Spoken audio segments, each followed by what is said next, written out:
Hello aspirants, welcome to our channel. ఈ రోజు వీడియోలో మనం ఏఎల్పి సిబిటి 1 క్వశ్చన్ పేపర్లో మ్యాథ్స్ క్వశ్చన్స్ గురించి తెలుసుకుందాం. So without further delay let's get into the video.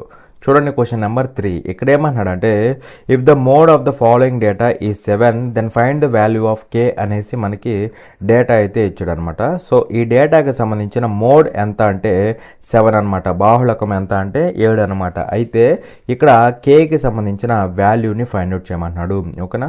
So ఇక్కడ మోడ్ అంటే మీనింగ్ ఏంటి? ఎక్కువ టైమ్స్ ఏదైతే అబ్జర్వేషన్ రిపీట్ అయ్యిద్దో దాన్నే మనం మోడ్ అంటాం, అవునా కదా?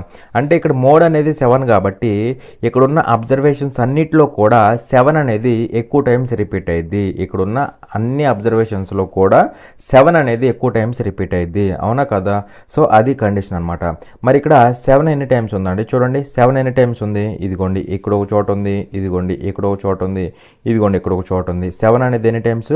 7 అనేది 3 టైమ్స్ రిపీట్ అయింది, 3 టైమ్స్ రిపీట్ అయింది. అలాగే ఇక్కడ మీరు క్లియర్గా చూస్తే ఇంకొక అబ్జర్వేషన్ కూడా 3 టైమ్స్ రిపీట్ అయింది. ఏంటంటే చూడండి, 6 కూడా ఎన్ని టైమ్స్ వచ్చింది? ఇదిగోండి 6 అనేది 6 కూడా 3 టైమ్స్ వచ్చింది, అవునా కదా? సో 6 ఇక్కడ ఇక్కడ ఇక్కడ 6 కూడా 3 టైమ్స్ వచ్చింది, 6 కూడా 3 టైమ్స్ వచ్చింది. సో రెండు same number of times repeat అవుతున్నాయి కాబట్టి రెండు మనకేమవుతాయి? మోడ్ అవుతాయి, అవునా కదా? రెండు మోడ్ అవుతాయి.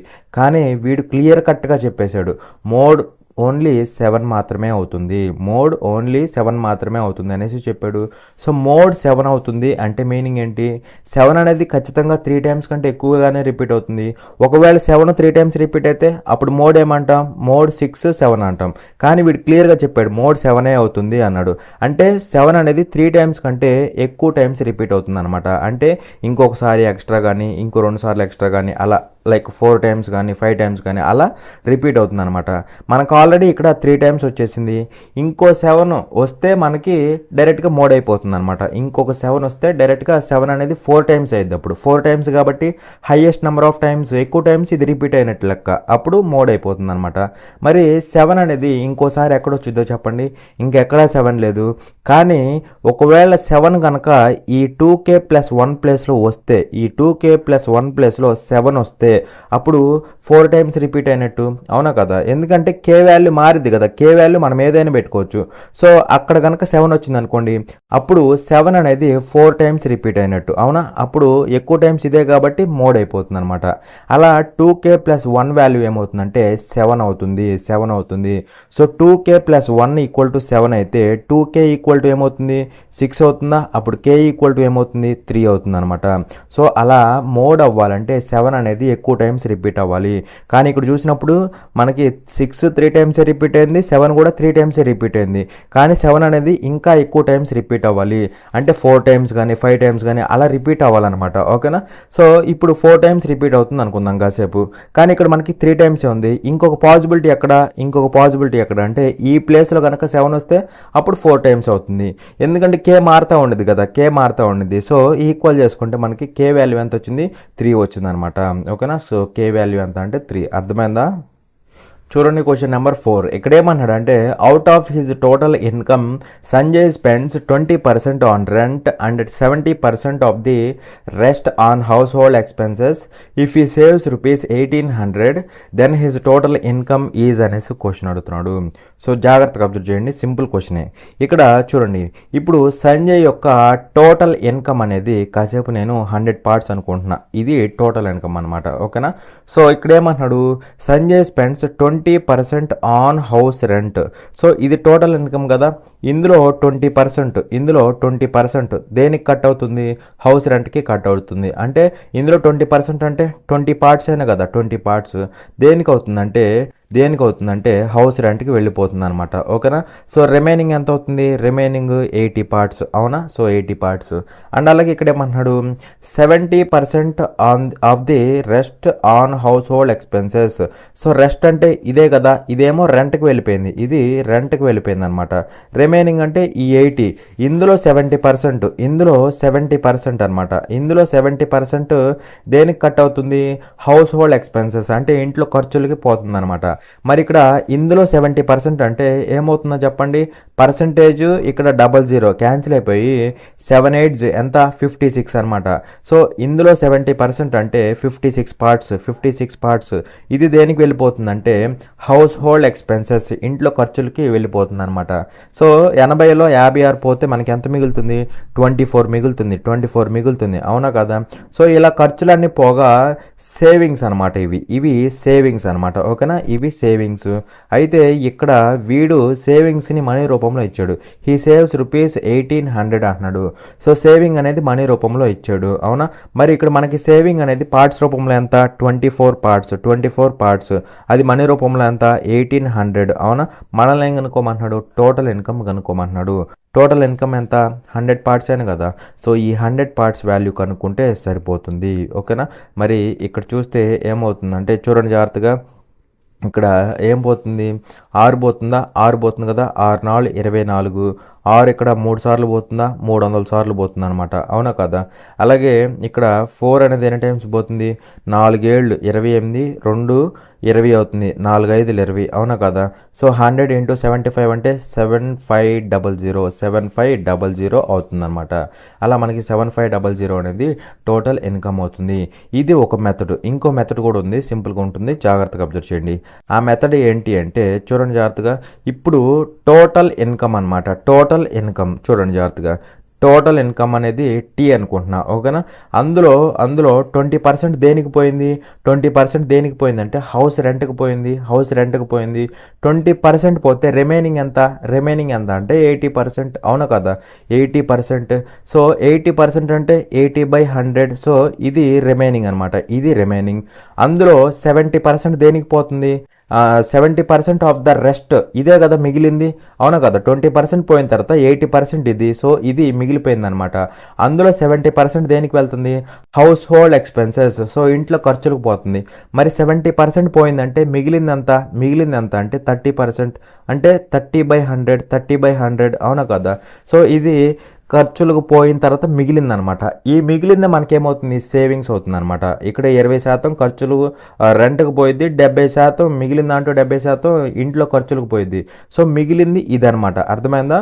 సో ఆ మిగిలింది ఏమవుతుందంటే సేవింగ్స్ అవుతుంది. అది ఎంత అంటే 1800 అనమాట. అది ఎంత 1800. సో దీనికి ఈక్వల్ చేసుకుంటే మనకి డైరెక్ట్గా ఆన్సర్ వచ్చేసిద్ది అనమాట ఓకేనా. సో ఇక్కడ చూస్తే మనకి ఏమవుతుందంటే ఇక్కడ 0 ఇక్కడ 0 ఇక్కడ 00 గెట్ క్యాన్సిల్డ్ అవునా. అలాగే ఇక్కడ చూస్తే 3 1 టైం పోతుంది, 3 ఇక్కడ ఎన్ని టైమ్స్ 600 టైమ్సా, 600 టైమ్స్ అనమాట. అలాగే 8 పోతుంది చూడండి, 8 పోతుందా, 8 7 56, ఇంకా 4 మిగులుతుంది, 40 అవుతుంది. 8 5 40, 8 5 40. టీ ఈక్వల్ టు ఏమవుతుంది, టీ ఈక్వల్ టు 100 × 75 అంటే 7500 ఓకేనా. సో 7500 అనేది ఆన్సర్ అనమాట. ఇక్కడ అర్థమైందా, 20% హౌస్ రెంట్కి వెళ్ళిపోయింది, మిగిలిందంతా 80% అంటే 80/100 ఓకే. సో ఫైనల్గా మిగిలింది ఇది ఓకే. నెక్స్ట్ ఇక్కడ ఏమంటున్నాడు, 70% ఆఫ్ ద రెస్ట్ అంటే మిగిలింది ఇదే కదా. సో ఇందులో 70% ఇంట్లో ఖర్చులకు వెళ్ళిపోయింది, అంటే మిగిలింది ఏమవుతుందంటే 30% అవుతుంది అవునా కదా. 30% అవుతుంది. అలా ఫైనల్గా మిగిలింది ఇది అనమాట, ఈ టోటల్. ఆ మిగిలింది మనకేమవుతుంది, సేవింగ్స్ అవుతుంది. ఆ సేవింగ్స్ ఎంత అంటే 1800 ఈక్వల్ చేసుకుంటే టోటల్ ఇన్కమ్ వచ్చింది. ఎంత అంటే మనకి 7500 ఓకేనా. చూడండి క్వశ్చన్ నెంబర్ 9. ఇక్కడ ఏమన్నాడు అంటే the LCM of 24, 42 and 56 is అనేసి క్వశ్చన్ అడుగుతున్నాడు. సో సింపుల్ క్వశ్చనే, జాగ్రత్తగా అబ్జర్వ్ చేయండి. ఇక్కడ మనం 2 విధాలుగా చేసుకోవచ్చు. ప్రైమ్ ఫ్యాక్టరైజేషన్ యూజ్ చేయొచ్చు, లేదంటే ఆప్షన్ వెరిఫికేషన్ కూడా చేసుకోవచ్చు అనమాట. నేను 2 చెప్తాను, జాగ్రత్తగా అబ్జర్వ్ చేయండి. ఫస్ట్ ప్రైమ్ ఫ్యాక్టరైజేషన్ని యూజ్ చేద్దాం ఓకేనా. సో చూడండి, ఇప్పుడు 24 నెల రాసుకోవచ్చు. 24ని సింపుల్గా చెప్తాను చూడండి. 24 నెల రాసుకోవచ్చు. 8 × 3గా రాసుకోవచ్చా, 8 × 3. ప్రైమ్ ఫ్యాక్టరైజేషన్ కదా, అంటే అన్ని ప్రైమ్ నెంబర్స్ ఉండాలి. మరి 8 అనేది ప్రైమ్ నెంబర్ కాదు కదా, దాన్ని ఎలా రాసుకోవచ్చు, 2 క్యూబ్లో రాసుకోవచ్చా. 2 క్యూబ్ అంటే 2 క్యూబ్ × 3^1 అవునా కదా. 2 క్యూబ్ × 3^1గా రాసుకోవచ్చు. అండ్ అలాగే 42 నెల రాసుకోవచ్చు. 42 నెల రాసుకోవచ్చు, అంటే 7 × 6గా రాసుకోవచ్చా. 7 × 6 అనమాట. 7 6 ఎంత, 7 × 6గా రాసుకోవచ్చు. మరి 6ని 2 × 3 రాసుకోవచ్చా. 2 × 3 అంటే సింపుల్గా 2 × 3 × 2 ఇంటూ 3 ఇంటూ 7గా రాసుకోవచ్చు. సో పవర్లో 1లు అనమాట. నెక్స్ట్ 56ని ఎలా రాసుకోవచ్చు? 8 ఇంటూ 7గా రాసుకోవచ్చా? 8 ఇంటూ 7, 8ని 2 క్యూబ్గా రాసుకోవచ్చు అనమాట. ఓకేనా? సో అలా ఇదేమవుతుందంటే ఇది 2 క్యూబ్ ఇంటూ 7గా రాసుకోవచ్చు అనమాట. ఓకే, ఇప్పుడు మనల్ని అడిగింది ఏంటో చెప్పండి. మనల్ని అడిగింది ఏంటి అంటే ఎల్సిఎం అనమాట, ఎల్సిఎం. సో ఎప్పుడైనా గుర్తుపెట్టుకోండి, ఇలా మనం ప్రైమ్ ఫ్యాక్టరైజేషన్ ద్వారా వెళ్ళేటప్పుడు ఎల్సిఎం ఏమవుతుందంటే ఇక్కడున్న ప్రతి బేస్ని తీసుకోవాలి, కనపడే ప్రతి బేస్ని తీసుకోవాలి. సో 2 అనే బేస్ కనపడుతుంది, 3 అనే బేస్ కనపడుతుంది, 7 అనే బేస్ కనపడుతుంది. అవునా? అలా మనకి 3 డిఫరెంట్ బేసెస్ అయితే కనపడుతున్నాయి అనమాట. ఓకేనా? 2 ఇక్కడ కూడా ఉంది, అయినా 1 టైం తీసుకోవాలన్నమాట. ఓకేనా? సో అలా మనకి డిఫరెంట్ బేసెస్ ఏంటి అంటే 2, అదేవిధంగా 3, అదేవిధంగా 7 అనమాట. ఓకే, ఇప్పుడు పవర్స్ ఏం తీసుకోవాలంటే లీస్ట్ కామన్ మల్టిపుల్. లీస్ట్ కాబట్టి హైయెస్ట్ పవర్స్ తీసుకోవాలి. ఓకేనా? హైయెస్ట్ పవర్స్ తీసుకోవాలన్నమాట. హైయెస్ట్ పవర్స్ తీసుకోవాలి, అది గుర్తుపెట్టుకోండి. అన్ని బేస్లు తీసుకోవాలి, హైయెస్ట్ పవర్స్ తీసుకోవాలి. హైయెస్ట్ పవర్స్ అంటే 2కి ఇక్కడ పవర్ 3 ఉంది, ఇక్కడ పవర్ 1 ఉంది, ఇక్కడ పవర్ 3 ఉంది. సో హైయెస్ట్ పవర్ అంటే 3 అనమాట. ఓకేనా? సో 3 అనేది హైయెస్ట్ పవర్. నెక్స్ట్ 3కి ఇక్కడ పవర్ 1 ఉంది, పవర్ 1 ఉంది. హైయెస్ట్ ఏముంది? 2 సేమే కదా, సో అది తీసుకోవాలి. ఓకేనా? నెక్స్ట్ 7కి కూడా పవర్ 1 ఉంది, సో ఆ 1 తీసుకుంటాం. సో ఇది మనకి ఎల్సిఎం అనమాట. ఏమవుతుందో చెప్పండి. 2 క్యూబ్ అంటే 8 ఇంటూ ఇది ఎంత అవుతుంది? 21 అవుతుందా? 21. సో ఎంత అవుతుంది? 168 అవుతుంది. అలా మనకి ఎల్సిఎం ఏంటి అంటే 168. ఇదేంటంటే త్రూ ప్రైమ్ ఫ్యాక్టరైజేషన్ అనమాట. ఓకేనా? అదేవిధంగా ఒకవేళ హెచ్సిఎఫ్ అడిగితే అది కూడా చెప్తాను చూడండి. హెచ్సిఎఫ్ అడిగితే మనం ఏం చేస్తామంటే హెచ్సిఎఫ్ అడిగితే ఇక్కడ ఏంటంటే ఆల్ బేసెస్ అనమాట. ఓకేనా? ఆల్ బేసెస్, అన్ని బేసెస్ తీసుకుంటాం. ఇక్కడ హెచ్సిఎఫ్లో ఏంటంటే హెచ్సిఎఫ్లో కామన్ బేస్ని తీసుకుంటాం. కామన్ బేస్ అదేవిధంగా పవర్స్ వచ్చేసరికి హైయెస్ట్ కామన్ ఫ్యాక్టర్ కదా, సో లోయెస్ట్ పవర్స్ అనమాట, లీస్ట్ పవర్స్ లేదంటే. ఓకేనా? లీస్ట్ పవర్స్ అర్థమైందా? హైయెస్ట్ ఉంటే లీస్ట్ పవర్స్, లీస్ట్ ఉంటే హైయెస్ట్ పవర్స్ అనమాట. బేస్కి వచ్చేటప్పటికి హెచ్సిఎఫ్లో కామన్ బేస్ మాత్రమే తీసుకోవాలి. ఎల్సిఎంలో ఆల్ బేసెస్ తీసుకోవచ్చు అనమాట, కనబడే ప్రతి బేస్ తీసుకోవచ్చు.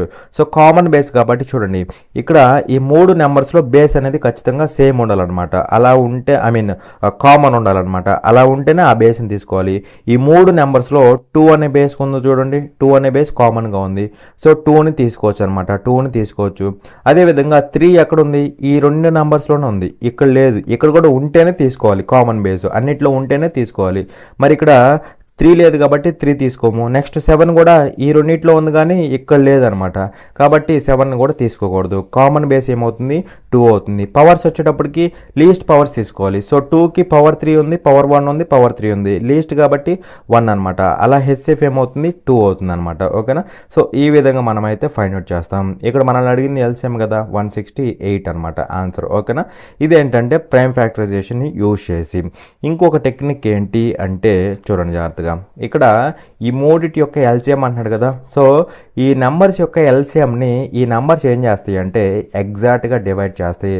సో నంబర్స్ యొక్క ఎల్సిఎంని ఆ నెంబర్స్ ఏవైతే ఉన్నాయో అక్కడ ఉన్న ప్రతి నెంబర్ కూడా ఎల్సిఎంని ఎగ్జాక్ట్గా డివైడ్ చేస్తుంది. సో 24 ఎల్సిఎంని డివైడ్ చేస్తుంది, 42 అదేవిధంగా 56 ఈ 3 నెంబర్స్ కూడా ఎల్సిఎంని ఎగ్జాక్ట్గా క్యాన్సిల్ చేస్తాయి అన్నమాట. అది ఇక్కడ టార్గెట్ అనమాట. సో ఇప్పుడు వాడే చెప్తున్నాడు లీస్ట్ అంటున్నాడు కాబట్టి మనం వెరిఫికేషన్లో కూడా లీస్ట్ చెక్ చేయాలన్నమాట. ముందు చిన్న నెంబర్స్ చెక్ చేయాలి. సో ఉన్న వాటిలో చిన్న నెంబర్ ఏంటి? 168. అదే చెక్ చేద్దాం ఒకసారి. ఓకేనా? 168. సో ఇక్కడ 168ని ప్రతి నెంబరు డివైడ్ చేస్తుందా లేదా అది చూడాలన్నమాట. సో ఇప్పుడు ఫస్ట్ నెంబర్ తీసుకుందాం, 24 డివైడ్ చేసిద్దా చేయదా అంటే చూడండి, ఇక్కడ 24 అంటే ఇక్కడ మనకి ఏం పోతుంది? 12 ఇక్కడ 2 టైమ్స్ పోతుందా? 12 ఇక్కడ 2 టైమ్స్, 16లో 12 1 టైం పోతుంది, 4 మిగులుతుంది, 48, 12 4 48, 2 1 టైము, 2 ఇక్కడ 7 టైమ్స్. ఎగ్జాక్ట్గా క్యాన్సిల్ అయిందా? ఎగ్జాక్ట్గా క్యాన్సిల్ అయిందనమాట. సో 24 డివైడ్ చేస్తుంది. నెక్స్ట్ 42 అంటే 7 పోతుంది చూడండి, 7 ఇక్కడ 6 టైమ్స్ పోతుందా? 7 6 టైమ్స్. అలాగే 7 2s 14, 2 మిగులుతుంది 28, 7 4s 28, 6 1 టైము, 6 ఇక్కడ 4 టైమ్స్. సో 6 కూడా ఎగ్జాక్ట్గా క్యాన్సిల్ అయింది, అవునా కదా. సో ఇది డివైడ్ చేసింది. నెక్స్ట్ 56, 7 ఇక్కడ 8 టైమ్స్ పోతుంది, 7 ఇక్కడ ఎన్ని టైమ్స్? 7 రోజులు 14, 28 అంటే 7 4 28, 8 ఒకసారి 8 3 సార్లు. సో ఇది కూడా ఎగ్జాక్ట్గా డివైడ్ చేసింది కదా. సో ఇది కూడా ఎగ్జాక్ట్గా డివైడ్ చేసింది అనమాట. అవునా, ఇది కూడా ఎగ్జాక్ట్గా డివైడ్ చేసింది. సో మనం అనుకున్న కండిషనే కదా, ఎల్సిఎంని కింద ఉన్న ప్రతి నెంబరు ఎగ్జాక్ట్గా డివైడ్ చేయాలి. సో డివైడ్ చేసింది కదా. సో ఇదే మనకి డైరెక్ట్గా ఆన్సర్ అయిపోతుంది. ఎందుకు ఆన్సర్ అవుతుందంటే మనకి ఉన్న వాటిలో లీస్ట్ ఇదే కదా. ఉన్న వాటిలో లీస్ట్ ఏంటి 168. సో ఆ లీస్ట్నే మనం చూసినప్పుడు ఇదే సెట్ అయింది. అప్పుడు డైరెక్ట్గా అదే ఆన్సర్ అయిపోతుంది. సపోజ్ వీటికి కూడా ఛాన్స్ ఉందే అనుకుందాం, వీటికి కూడా ఛాన్స్ ఉందనుకుందాం. ఛాన్స్ ఉన్నా కానీ లీస్ట్ అంటే ఏమవుతుంది, మళ్ళీ ఇదే అవుతుంది. అవునా కదా, లీస్ట్ కదా. అందుకని డైరెక్ట్గా అదే పెట్టేసామన్నమాట. ఇంక వేరే వాటిని వెరిఫై చేయాల్సిన అవసరం కూడా లేదనమాట. ఓకేనా, ఇదేంటంటే ఆప్షన్ వెరిఫికేషన్, ఇది ప్రైమ్ ఫ్యాక్టరైజేషన్. ఎలా అయినా సరే మీరు చేసుకోవచ్చు అనమాట. చూడండి క్వశ్చన్ నెంబర్ 13. ఇక్కడ ఏమన్నాడు అంటే find the total surface area of a cylinder whose radius of base is 7 centimetres and height is 12 centimetres అనేసి క్వశ్చన్ అడుగుతున్నాడు. సో డైరెక్ట్ క్వశ్చన్ అనమాట. ఇక్కడ మనల్ని ఏం కనుక్కోమంటున్నాడు, total surface area of a cylinder, total surface area of a సిలిండర్ని కనుక్కోమంటున్నాడు. Cylinder యొక్క టోటల్ సర్ఫేస్ ఏరియా అనమాట. ఓకేనా, సో ఏమవుతుంది formula 2πr into r plus H అవుతుంది. 2πr into r plus H అవుతుంది అనమాట. So that is equal to 2 into pi అలాగే ఉంది ఇంటూ ఆర్ అంటే ఎంత, మనకి రేడియస్ ఆఫ్ బేస్ ఎంత 7 centimeters, 7 centimeters into R plus H అంటే 7 ప్లస్ హైట్ ఎంత 12 కదా. సో 7 ప్లస్ 12 19 అవుతుందా, 19 ఇంటూ పై కదా, ఇంటూ పై అనమాట. ఓకేనా, సో ఇక్కడ చూస్తే ఏమవుతుందంటే మనకి 2 19 ఎంత 38 ఇంటూ 7 ఇంటూ పై అనమాట. ఓకేనా, మీరు కావాలనుకుంటే లాస్ట్ డిజిట్ వెరిఫై చేసుకోవచ్చు, లేదంటే సింపుల్గానే ఉంది కదా, మల్టిప్లై చేసేయండి. సో ఏమవుతుంది 7 8 56, 5 క్యారీ, 7 3 21, 5 ఎంత 26. సో 266 పై అనమాట. 266 పై స్క్వేర్ సెంటీమీటర్స్ అనమాట. ఏరియా కదా ఇది. సో స్క్వేర్ సెంటీమీటర్స్ అనేది మనకి ఆన్సర్ అవుతుంది. చూడండి క్వశ్చన్ నెంబర్ 15. ఇక్కడ ఏమంటున్నాడు అంటే ఇవాల్యుయేట్ ద గివెన్ ఎక్స్ప్రెషన్ అనేసి క్వశ్చన్ అడుగుతున్నాడు. సో ఇక్కడ మనకేమి ఇచ్చాడంటే 13 - 12 డివైడెడ్ బై 4 ఇంటూ 2 కదా, ఇంటూ 2. సో ఇదేంటి బాడ్మాస్ రూల్కి సంబంధించింది కదా. సో బాడ్మాస్ రూల్కి సంబంధించి బ్రాకెట్స్ ఏమీ లేవు, ఆఫ్లు ఏమీ లేవు, డివిజన్ ఉంది, మల్టిప్లికేషన్ ఉంది, అలాగే సబ్ట్రాక్షన్ ఉంది. అవునా కదా. సో ఫస్ట్ ఏం చేయాలి, డివిజన్ చేయాలన్నమాట. ఫస్ట్ డివిజన్ చేయాలి. సో ఇక్కడ డివిజన్ ఈ రెండింటికి కదా. So 12 divided by 4, 12 divided by 4 అంటే ఏమవుతుంది 3 అవుతుందా. సో ఇంటూ 2 ఉంది, ఇక్కడ 13 మైనస్ ఉంది. అవునా, సో ఇది నెక్స్ట్ డివిజన్ అయిన తర్వాత మల్టిప్లికేషన్ చేయాలి. సో మల్టిప్లికేషన్ ఏమవుతుంది 3 2s 6 అవుతుందా. సో 13 - 6 ఏమైపోతుందో చెప్పండి, డైరెక్ట్గా 7 అవుతుందా, 7 అనమాట. సో 7 అనేది ఆన్సర్. చూడండి క్వశ్చన్ నెంబర్ 18. ఇక్కడ ఏమంటున్నాడు అంటే ఇవాల్యుయేట్ అనేసి మనకి ఇది ఇచ్చాడు కదా ప్రొడక్ట్, దీని వాల్యూని ఫైండ్ అవుట్ చేయమంటున్నాడు. ఇక్కడ చాలామంది ఏం చేస్తారంటే దీన్ని అసలు ప్రాపర్గా అర్థం చేసుకోకుండా డైరెక్ట్గా సాల్వ్ చేస్తూ ఉంటారు అనమాట. 297 ఇంటూ 303 ఇలా చేస్తూ ఉంటారు. అది రాంగ్ అజంప్షన్ అనమాట. అలా అసలు ఎప్పుడూ చేయకూడదు. ఇక్కడ మీరు క్లియర్గా చూస్తే ఈ రెండు ఎలా ఉన్నాయి, 300కి దగ్గరగా ఉన్నాయి, ప్లస్ ఆర్ మైనస్ ఏదైనా కానీ 300కి దగ్గరగా ఉన్నాయి. అవునా కదా. సో ఇక్కడ 297ని ఎలా రాసుకోవచ్చు, 300 మైనస్ 3గా రాసుకోవచ్చు. అవునా కదా, 300 మైనస్ 3గా రాసుకోవచ్చు. ఇంటూ దీన్ని ఎలా రాసుకోవచ్చు, 300 ప్లస్ 3గా రాసుకోవచ్చు, 300 ప్లస్ 3గా రాసుకోవచ్చు. అవునా కదా. మరి ఇక్కడ చూస్తే ఏ ఫార్మేట్, ఏ మైనస్ బి ఇంటూ ఏ ప్లస్ బి ఫార్మేట్. అవునా కదా, అంటే ఏ స్క్వేర్ మైనస్ బి స్క్వేర్. అవునా కదా, ఏ స్క్వేర్ మైనస్ బి స్క్వేర్. ఏ స్క్వేర్ అంటే 300 స్క్వేర్, 300 స్క్వేర్ అంటే ఏమవుతుందో చెప్పండి, 3 స్క్వేర్ అంటే 9, 100 స్క్వేర్ అంటే మొత్తం 4 zeros వస్తాయి అనమాట. 10,000 అయింది కదా. సో 4 zeros వస్తాయి అనమాట. అర్థమైందా. ఇక్కడ 3 స్క్వేర్ అంటే 9. అవునా, 100 స్క్వేర్ అంటే 2 zeros స్క్వేర్ చేస్తే 4 zeros వస్తాయి అనమాట. అలా ఇది ఎంత అవుతుంది, 90,000 అవుతుంది. మైనస్ ఇక్కడ బి స్క్వేర్ కదా వచ్చేది, ఇది A square minus B square. B square అంటే 9 కదా, 9 అనమాట. మరి ఇక్కడ పోతే ఏమవుతుందంటే చూడండి మనకి 8,999,1 అవుతుంది. 8,999,1 అవుతుంది అనమాట. అలా మనకి ఆప్షన్ 1 అనేది ఆన్సర్ అవుతుంది. చూడండి క్వశ్చన్ నెంబర్ 20. ఇక్కడేమన్నాడంటే Jaggu can make 1 wooden chair in 3 days and Rabbu can make the same chair in 4 days. If they work together in how many days will they make 14 chairs of the same kind అనేసి question అడుగుతున్నాడు. ఓకేనా. So ఇక్కడ jug అనేవాడు ఒక చైర్ని ఎన్ని డేస్లో చేయగలడు అంటే 3 daysలో చేయగలడు. అవునా. అలాగే ఇక్కడ చూడండి, and Rabbu can make the same chair in 4 days. అయితే ఇక్కడ రబ్బు అనేవాడు ఇదే ఒక చైర్ని ఎన్ని డేస్లో చేయగలడు అంటే ఎన్ని డేస్, 4 days కదా, 4 daysలో చేయగలడు అనమాట. ఓకే. అయితే ఇక్కడ ఏమంటున్నాడంటే క్వశ్చన్లో వీడేమంటున్నాడంటే వీళ్ళిద్దరూ కలిసి ఇఫ్ దే వర్క్ టుగెదర్ అంటే జగ్గు ప్లస్ రబ్బు వీళ్ళిద్దరూ కలిసి వీళ్ళిద్దరూ కలిసి 14 చైర్స్ని ఎన్ని డేస్లో చేయగలరు, 14 చైర్స్ని ఎన్ని డేస్లో చేయగలరు అనేసి క్వశ్చన్ అడుగుతున్నాడు. ఓకేనా. సో ఇక్కడ మనం ఏం చేస్తామంటే చూడండి, ఇద్దరు విడివిడిగా ఒక చైర్ని ఈ విధంగా ఇన్ని రోజుల్లో చేస్తున్నారు. అయితే ఇక్కడ ఇద్దరు కలిసి అదే ఒక చైర్ని ఎన్ని డేస్లో చేస్తారో కనుక్కుందాం. దాన్ని బట్టి 14 చైర్స్ని ఎన్ని డేస్లో చేస్తారో తెలిసిపోతుంది అనమాట. ఓకేనా. సో ఇప్పుడు ఏం చేయాలో చెప్పండి. ఈ రెండింటికి ఎల్సిఎంఏ మనకి టోటల్ వర్క్ అవుతుంది. 3, 4కి 12 అనేది ఎల్సిఎం. సో అది టోటల్ వర్క్. ఇప్పుడు ఎఫిషియన్సీలు ఏమవుతాయి చెప్పండి. 12/3 ఎంత, 4. ఇక్కడ 12/4 3. అంటే ఇక్కడ జగ్గు అనేవాడు రోజుకి 4 యూనిట్స్ ఆఫ్ వర్క్ అయితే చేయగలడు. అలాగే రబ్బు అనేవాడు రోజుకి 3 యూనిట్స్ ఆఫ్ వర్క్ అయితే చేయగలడు అనమాట. వీళ్ళిద్దరూ కలిసి ఈ టోటల్ వర్క్ని ఎన్ని డేస్లో చేస్తారంటే చూడండి, చేయాల్సిన వర్క్ ఎంత, 12 యూనిట్స్. దాన్ని ఎవరు చేయాలి, వీళ్ళిద్దరూ చేయాలి. వీళ్ళిద్దరి యొక్క టోటల్ ఎఫిషియన్సీ ఎంత, 4 + 3 7 అనమాట. 4 + 3 7. ఓకేనా. సో అది అయితే ఇక్కడ వీడేమంటున్నాడంటే ఇది 1 చైర్కి సంబంధించి డేస్ అనమాట. వీళ్ళిద్దరూ కలిసి 1 చైర్ని 12/7 డేస్లో చేస్తారు. మరి ఒక చైర్ని ఇన్ని డేస్లో చేస్తే అప్పుడు టోటల్గా 14 చైర్స్ని చేయాలి. 14 చైర్స్ని చేయాలి కాబట్టి ఎన్ని డేస్ పడుతుంది, ఎన్ని డేస్ అంటే 12/7 × 14 అనమాట. 14 చేస్తే ఎన్ని డేస్ తెలిసిపోతుంది. సో 7 1 టైము, 7 ఇక్కడ 2 టైమ్స్, 12 2 ఎన్ని డేస్, 24 డేస్ అనమాట. సో 24 డేస్ అనేది ఆన్సర్ అవుతుంది. అర్థమైందా. వీళ్ళిద్దరు విడివిడిగా ఒక చైర్ని 3 days 4 daysలో చేస్తారు. బాగానే ఉంది. ఇప్పుడు వాడేమడుగుతున్నాడు క్వశ్చన్లో, వీళ్ళిద్దరూ కలిసి 14 చైర్స్ని ఎన్ని డేస్లో చేయగలరు అంటున్నాడు. మనం ఏం చేసామంటే ఇద్దరు కలిసి ఒక చైర్ని ఎన్ని డేస్లో చేస్తారో కనుక్కున్నాం. ఎన్ని డేస్ అంటే 12/7 డేస్లో చేయగలరు. ఓకే, ఇది బాగానే ఉంది.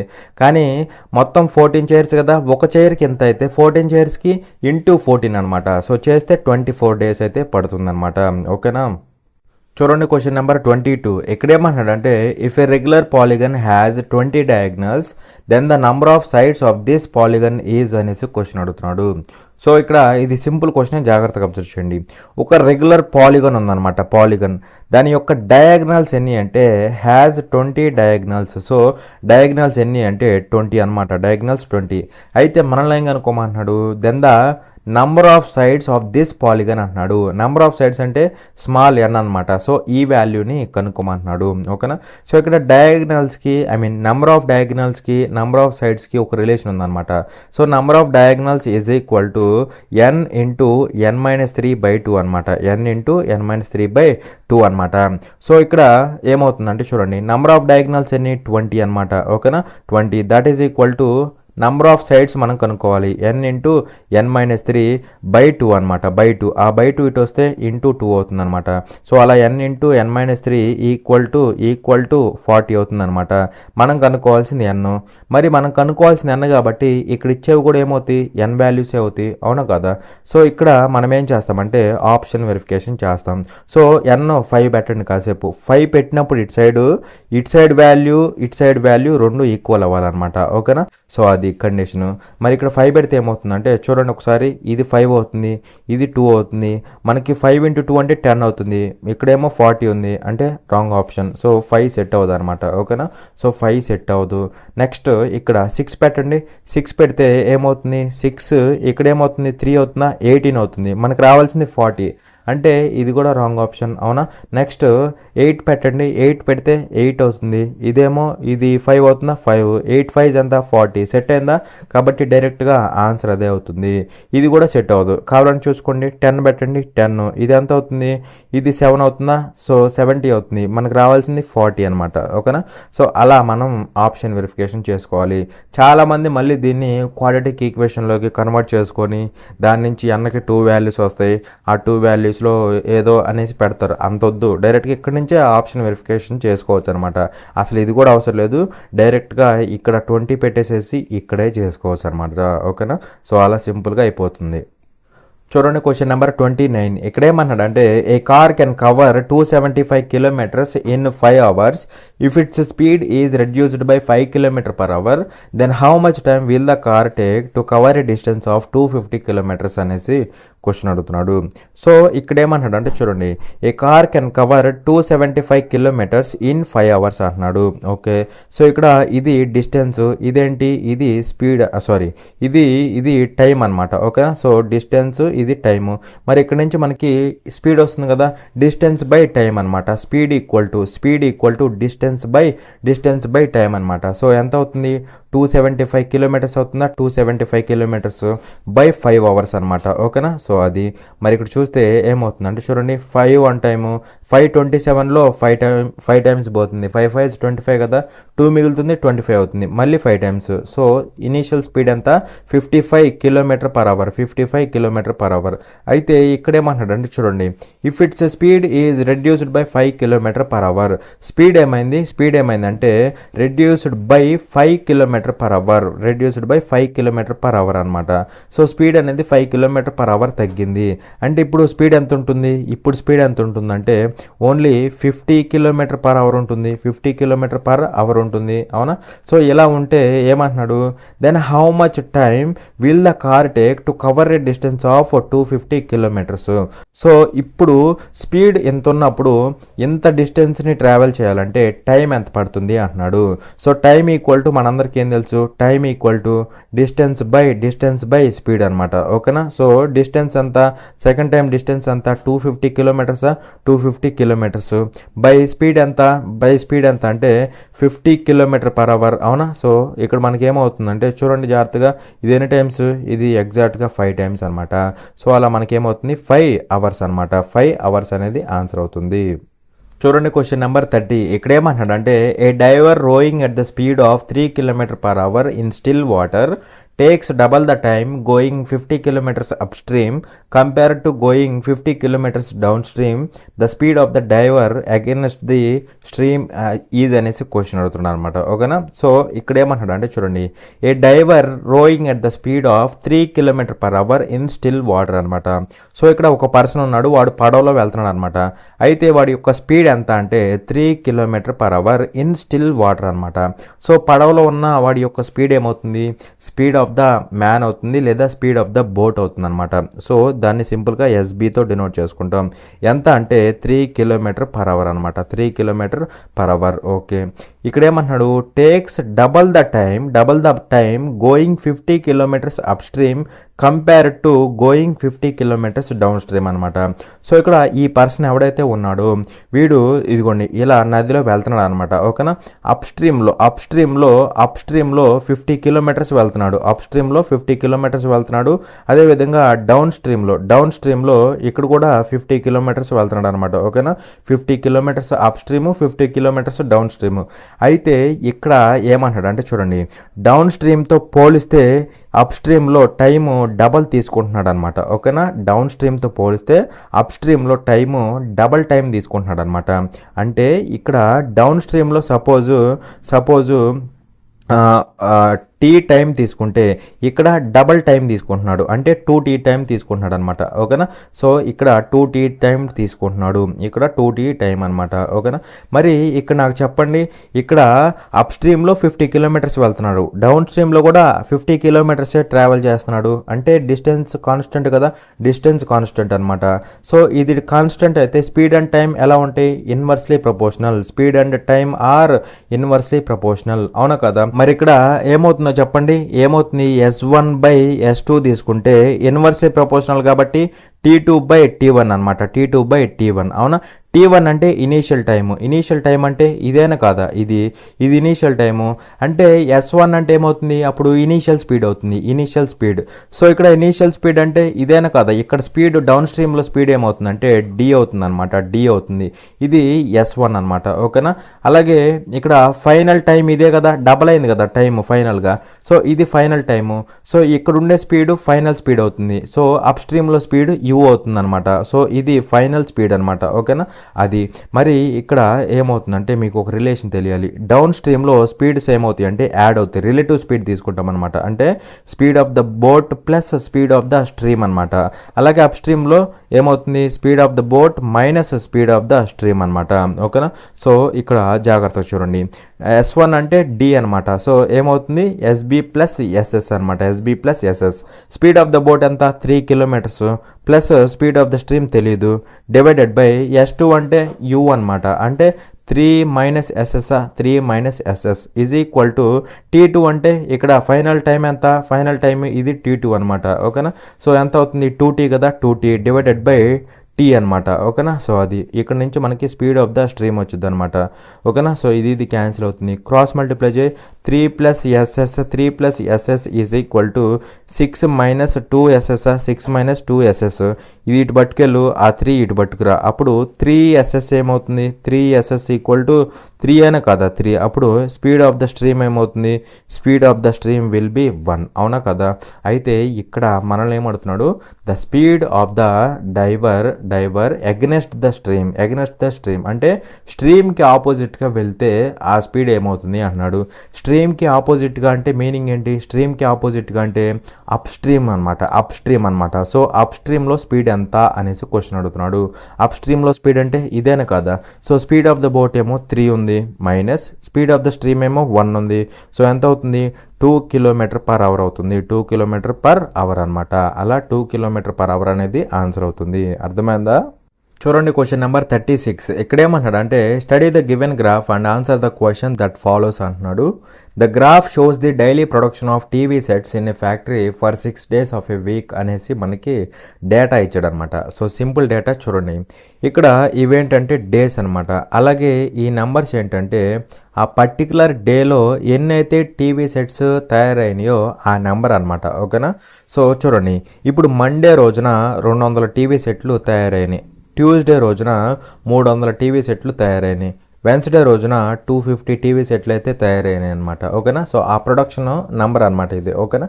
సో అది అయితే ఇక్కడ క్వశ్చన్లో ఏమంటాడు అంటే how many units of TV sets were produced on Monday and Tuesday together అంటున్నాడు. సో మండే రోజు తయారైన టీవీ సెట్లు, ట్యూస్డే రోజు తయారైన టీవీ సెట్లు, ఈ రెండింటి యొక్క టోటల్ టుగెదర్ అంటున్నాడు, ఎన్ని తయారైనాయి అంటున్నాడు. మరి మండే రోజున వచ్చేసరికి 200 తయారైనాయి, ట్యూస్డే రోజు వచ్చేసరికి 300 తయారైనాయి. సో టుగెదర్ మొత్తం ఎన్ని తయారైనాయి అంటున్నాడు. మొత్తం ఎన్ని అంటే టుగెదర్ అంటే 500 కదా, సో 500 అనేది ఆన్సర్ అనమాట. సో మొత్తంగా 500 అయితే తయారైనాయి అనమాట ఆ 2 daysలో. చూడండి క్వశ్చన్ నెంబర్ 38. ఇక్కడ ఏమన్నాడంటే which of the following options represents 2 successive discounts that are equivalent to a single discount of 84% అంటున్నాడు. సో ఇక్కడ మనకి సక్సెసివ్ డిస్కౌంట్స్ ఇచ్చాడు కదా, సో ఇవన్నీ కూడా సక్సెసివ్ డిస్కౌంట్సే. అయితే వీటిని సింగిల్ డిస్కౌంట్లోకి కన్వర్ట్ చేస్తే ఎక్కడ ఏ ఆప్షన్లో మనకి సింగిల్ డిస్కౌంట్ అనేది 84% వస్తుంది అనేసి క్వశ్చన్ అడుగుతున్నాడు, అర్థమైందా. ఇవి మనకి సక్సెసివ్ డిస్కౌంట్స్ అనమాట, వీటిని సింగిల్ డిస్కౌంట్లోకి కన్వర్ట్ చేయాలి. కన్వర్ట్ చేస్తే ఎక్కడ 84% వస్తుంది అనేసి క్వశ్చన్ అనమాట, ఓకేనా. Simple question. చూడండి ఆప్షన్ వెరిఫై చేద్దాం. ఫస్ట్ డిస్కౌంట్ ఎంత 30%, ఫస్ట్ డిస్కౌంట్ ఎంత 30%, డిస్కౌంట్ కాబట్టి మైనస్, ఈ పదాలు చెప్పను, ఓకేనా. నెక్స్ట్ డిస్కౌంట్ 70%, అవునా. సో దీన్ని సింగిల్ డిస్కౌంట్లో కన్వర్ట్ చేయాలి. సో ఎఫెక్టివ్ పర్సెంటేజ్ అప్లై చేయండి. ఎఫెక్టివ్ పర్సెంటేజ్ అంటే A plus B plus AB/100 అనమాట, AB/100. సో సైన్లు కూడా తీసుకోవాలి. A ప్లస్ B అంటే -30 -70 -100 అవుతుందా, -100 ప్లస్ AB అంటే -30 ఇంటూ -70 అంటే ప్లస్ 2100 అయిద్దా, 2100 దానికి /100 అనమాట, /100. సో ఇది క్యాన్సిల్, -100 ప్లస్ 21 -100 ప్లస్ 21 ఎంత అవుతుంది మనకి 79 అవుతుంది, అవును కదా. సో ఎంత అవుతుంది -79% అవుతుంది, అంటే సింగిల్ డిస్కౌంట్ ఎంత 79%. సో మనకు రావాల్సింది 84, అంటే wrong option. So first option wrong option అనమాట. సెకండ్ ఆప్షన్ చూద్దాం. సెకండ్ ఆప్షన్ చూస్తే సో ఫస్ట్ది ఎంత 20%, సెకండ్ది ఎంత 80%. కన్వర్ట్ చేస్తే రెండింటిని యాడ్ ఇది ఫార్ములా ఓకేనా. సో యాడ్ చేస్తే -100 మల్టిప్లై చేస్తే ప్లస్ 82 1600 అయిద్దా 1600 అనమాట. దానికి బై 100 చేయాలి. సో ఇది క్యాన్సిల్. -100 + 64 ఎంత అవుతుంది? -84 అవుతుందా? అంటే ఓవరాల్గా ఇక్కడ సింగిల్ డిస్కౌంట్ ఎంత 84%. ఇక్కడ వచ్చింది కదా డైరెక్ట్గా ఆన్సర్ ఇదే అనమాట ఓకేనా. సింగిల్ డిస్కౌంట్ ఎంత అంటే 84%. ఇది కూడా ఫెయిల్ అయిపోతుంది అనమాట. లేదంటే చూసుకోండి కావాలంటే. చూస్తే థర్డ్ ఆప్షన్లో ఏముందో చెప్పండి. డిస్కౌంట్ ఎంత 10% ఒకటి, ఇంకోటి 90% ఒకటి అవునా. సో యాడ్ చేయండి. -100 అవుతుందా? -100 మల్టిప్లై చేయండి. ప్లస్ 900 అవుతుందా? 900 దానికి బై 100 చేయాలి. సో ఇది ఎంత అవుతుంది? -100 + 9 అనమాట. అంటే -91%. అంటే సింగిల్ డిస్కౌంట్ 91%. మనకు కావాల్సింది 84 కదా, wrong option. Next fourth option చూడండి. ఫోర్త్ ఆప్షన్ చూస్తే -40 first discount 40%, next 60%. So add చేయండి. -100 అవుతుంది. మల్టిప్లై చేస్తే 2400 అవుతుందా? 2400 దానికి by 100. So percentage get cancelled.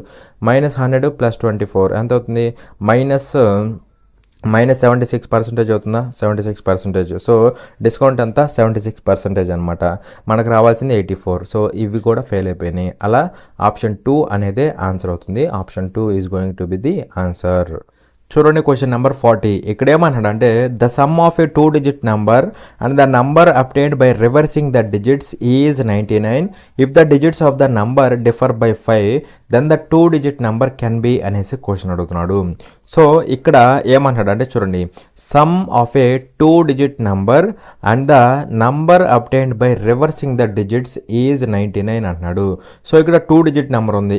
AB అనుకుందాం. ఇక్కడ A అనేది ఒక డిజిట్, B అనేది ఒక డిజిట్. మీరు అనుకున్నట్టు A × B కాదనమాట ఇది ఓకేనా. ఇది గుర్తుపెట్టుకోవాలి. ఇది ఏంటంటే ఇది నంబర్ అనమాట ఓకేనా. ఇది నంబర్ ఓకే. అలాగే ఇక్కడ ఏమంటున్నాడు, number obtained by reversing the digits. So ఇక్కడ డిజిట్స్ని రివర్స్ BA అవుతుంది అనమాట. ఇది రివర్స్ నెంబర్ అనమాట, రివర్స్ నెంబరు. ఈ రెండింటి యొక్క సమ్ ఎంత అంటే 99. ఇది ఒక కండిషన్ ఇచ్చాడు. అలాగే ఇక్కడ ఏమంటున్నాడు, the digits of the number differ by 5 అనమాట. అంటే AB అనేవి డిజిట్స్ కదా, వీటి మధ్య డిఫరెన్స్ ఎంత అంటే 5 అనమాట. ఇక్కడ మనల్ని ఏం కనుక్కోమంటున్నాడు, then the 2-digit number can be అంటున్నాడు. సో నంబర్ ఎంత అవుతుంది అంటున్నాడు. సో ఇప్పుడు మనం ఏం చేస్తామంటే ఆప్షన్ వెరిఫై చేస్తామన్నమాట. సో ఇక్కడ కండిషన్ ఏంటి, నంబరు రివర్స్ చేసిన తర్వాత నెంబరు రెండింటిని యాడ్ చేస్తే 99 అవ్వాలన్నమాట ఓకేనా. సో ఇప్పుడు నంబర్ ఎంత, నంబర్ ఇక్కడ మనల్ని అడిగింది నెంబర్ కదా, సో మనకి ఇచ్చేది కూడా ఇది నంబరే అనమాట ఓకేనా.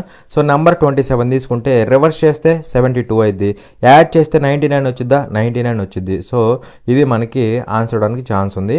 అదేవిధంగా డిజిట్స్ మధ్య డిఫరెన్స్ ఎంత 5 ఉండాలి. ఇక్కడ డిజిట్స్ మధ్య డిఫరెన్స్ ఎంత 5, డిజిట్స్ మధ్య డిఫరెన్స్ ఎంత 5 అవును కదా. మరి రెండు కండిషన్స్ని సాటిస్ఫై చేస్తుంది కాబట్టి డైరెక్ట్గా 27 అనేది ఆన్సర్ అనమాట. మిగతా వాటిని కూడా వెరిఫై చేయాల్సిన అవసరం లేదు ఓకేనా. లేదంటే చేసుకోండి మీ ఇష్టం. ఇప్పుడు 83ని నెంబర్గా తీసుకుంటున్నా, రివర్స్ చేసిన తర్వాత ఏమైంది 38 అయింది. మరి రెండింటిని యాడ్ చేస్తే 99 వచ్చిద్దా, రాదు కదా. 110 దాటిపోయింది కదా, 120 కూడా దాటిద్ది అవునా. అంటే ఇది రాంగ్ ఆప్షన్. నెక్స్ట్ తీసుకోండి 16 తీసుకోండి. 16 నెంబర్ తీసుకుంటున్నా, రివర్స్ చేస్తే 61 అయింది అవునా. మరి రెండింటిని యాడ్ చేస్తే 99 వచ్చిద్దా, రాదు కదా. అంటే రాంగ్ ఆప్షన్ అవునా. నెక్స్ట్ 18 తీసుకో నెంబరు. సో రివర్స్ చేస్తే 81 వచ్చింది, 81. సో యాడ్ చేస్తే ఎంత అవుతుంది అంటే 99 అవుతుంది ఓకేనా. 99 అవుతుంది.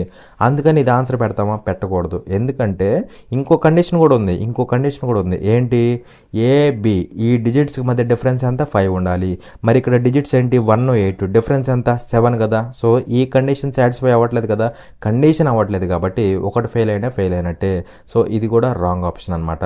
అలా మనకి ఆప్షన్ 1 అనేది ఆన్సర్ అవుతుంది ఓకేనా. ఈ కండిషన్ అనేది దీన్ని సాటిస్ఫై చేస్తుంది, దీన్ని కూడా సాటిస్ఫై చేస్తుంది ఓకేనా. ఇక్కడ 18 అనేది ఈ కండిషన్ సాటిస్ఫై చేసిద్ది, దీన్ని చేయలేదన్నమాట. అందుకనే 18, 81 అనేవి ఆన్సర్ అవ్వవు అనమాట ఓకేనా. చూడండి క్వశ్చన్ నెంబర్ 43. ఇక్కడ ఏమన్నాడంటే a solid metallic sphere of radius 12 centimeters is melted and recast in the form of small spheres of radius 2 centimeters how many small spheres are formed అనేసి క్వశ్చన్ అడుగుతున్నాడు. ఇక్కడ ఒక పెద్ద స్పియర్ ఒకటి ఉందన్నమాట. ఓకేనా, పెద్ద స్పియర్ ఒకటి ఉంది. సపోజ్ లైక్ ఇది స్పియర్ అనుకుందాం. దీని యొక్క రేడియస్ ఎంత అంటే 12 సెంటీమీటర్స్ అనమాట. 12 సెంటీమీటర్స్. దీన్ని కరిగిచ్చేసి ఏం చేశారంటే చిన్న చిన్న స్పియర్స్గా చేశారనమాట. లైక్ ఇదిగోండి ఇలా చిన్న స్పియర్స్గా చేశారనమాట. చిన్న స్పియర్స్. అయితే ఈ చిన్న స్పియర్స్ యొక్క రేడియస్ ఎంత? Spheres of radius 2 centimeters. పెద్దదాన్ని ఏమో 12 సెంటీమీటర్, చిన్నదాని రేడియస్ ఏమో 2 సెంటీమీటర్స్ అనమాట. అయితే ఈ చిన్న spheres how many small spheres are formed. So ఈ చిన్న స్పియర్స్ ఎన్ని ఫామ్ అయినాయి ఆ నెంబర్ అడుగుతున్నాడు అనమాట. ఎన్ని ఫామ్ అయినాయి, నెంబర్ ఆఫ్ స్పియర్స్ ఎన్ని అంటున్నాడు. సో పెద్దదాన్ని ఇలా చిన్న వాటిగా కన్వర్ట్ చేశాడు అంటే చాలా స్పియర్స్ తయారవుతాయి. ఆ నంబర్ ఏంటో కనుక్కోమంటున్నాడు. సో ఎప్పుడైనా గుర్తుపెట్టుకోండి, నంబర్ అడిగినప్పుడు ఇలాంటి క్వశ్చన్స్లో ఒకదాన్ని కరిగించి ఇంకో దానిలాగా చేశారు. అలాంటప్పుడు నంబర్ అడిగితే మనం ఏం చేయాలంటే పెద్దదాని వాల్యూమ్ బై చిన్నదాని వాల్యూమ్ వేయాలన్నమాట. సో ఇక్కడ పెద్దదాని వాల్యూమ్ అంటే ఏమవుతుంది? స్పియర్ యొక్క వాల్యూమ్ అంటే 4/3 πr³ అవుతుంది. 4/3 πr³ అవుతుంది. r³ అంటే 12 × 12 × 12 అవును కదా. r³ అంటే 12 × 12 × 12 డివైడెడ్ బై ఇక్కడ కూడా చిన్నదాని వాల్యూమ్ వేయాలి. పెద్దదాని వాల్యూమ్ బై చిన్నదాని వాల్యూమ్ కూడా ఏమవుతుంది? 4/3 πr³ అవుతుంది. 4/3 πr³ అవుతుంది. వేరే ఇక్కడ r అంటే 2 అనమాట. ఓకేనా. సో 2 × 2 అనమాట. ఓకేనా. సో ఇది సాల్వ్ చేస్తే నంబర్ ఆఫ్ స్మాల్ స్పియర్స్ అయితే వచ్చేస్తాయి. సో ఇది గెట్ క్యాన్సిల్డ్. అవునా. 2 1 టైము 2 ఇక్కడ 6 టైమ్స్, 2 1 టైము 2 ఇక్కడ 6 టైమ్స్, 2 1 టైము 2 ఇక్కడ 6 టైమ్స్. సో 6 ×